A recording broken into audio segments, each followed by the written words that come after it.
ஸ்ரீ குருப்யோ நமஹ.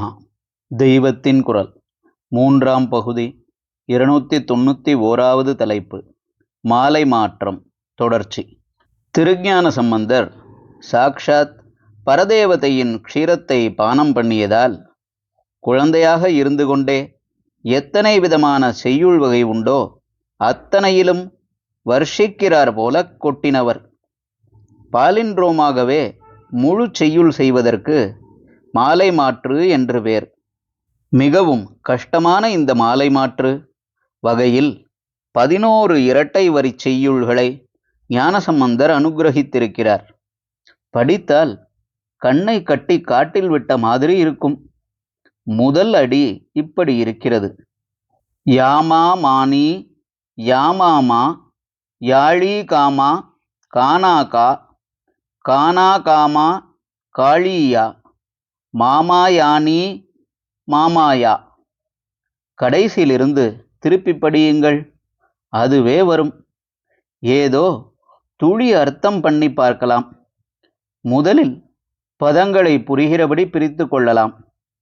யாம் ஆமா, நீ ஆம் ஆம், மாயாளி காமா கான் நாகா கானா காமா காளியா மாமாயா நீ மாமாயா.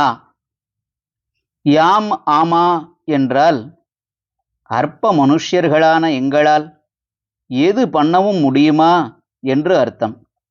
நீ ஆம் ஆம் என்றால் மகாசக்தனான நீ எதுவும் பண்ண முடியும், நிச்சயமாய் முடியும் என்று அர்த்தம். மாயாளி என்று பரமேஸ்வரனை கூப்பிடுகிறார். பெரிய யாழை கையிலே வைத்துக்கொண்டு வீணாதர தட்சிணாமூர்த்தியாக ஈஸ்வரன் மீட்டிக்கொண்டிருப்பதால் மாயாளி என்கிறார். அப்பரும் எம் இறை நல்வீணை வாசிக்கும்மே என்று சொல்லியிருக்கிறார். காமா என்பது பேரழகனே என்று கூப்பிடுவது.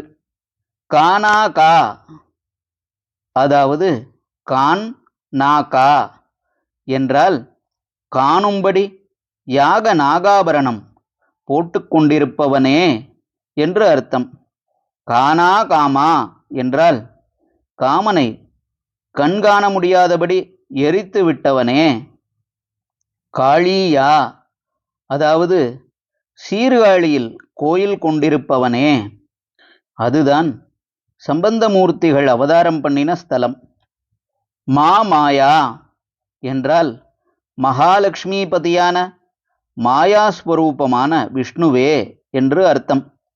தெய்வ குழந்தையின் வாயாலேயே இங்கே சிவவிஷ்ணு அபேதம் வருகிறது. அப்பர் சுவாமிகளின் திருத்தாண்டகத்திலும் சிவபெருமானையே திரிமூர்த்தி ஸ்வரூபமாக நாரணன் கான் நான்முகன் கான் என்று வர்ணித்திருக்கிறது. கடைசியில் நீ மாமாயா என்று முடிகிறதே. இங்கே நீ என்றால் யூ இல்லை, நீ என்றால் நீக்கு என்று அர்த்தம். எதை? மாமாயா. மா என்றால் பெரிய, கனாந்தகாரமான என்றும் சொல்கிறார்கள். ஒரே இருட்டாயுள்ள மாயையை நீக்கு என்று பிரார்த்திக்கிறார். ஹரஹர சங்கர ஜெய ஜெய சங்கர. தெய்வத்தின் குரல் மேலும் ஒலிக்கும்.